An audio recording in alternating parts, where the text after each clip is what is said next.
उपवासाला काहीतरी झटपट हवंय का? तेच तेच खाऊन कंटाळा आलाय का? मग नक्की ट्राय करा हेल्दी टेस्टी राजगिऱ्याचा उपमा. राजगिरा म्हणजे सुपरफूड.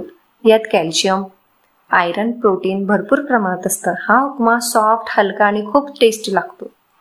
चला तर बनवूया नवरात्री स्पेशल राजगिऱ्याचा उपमा.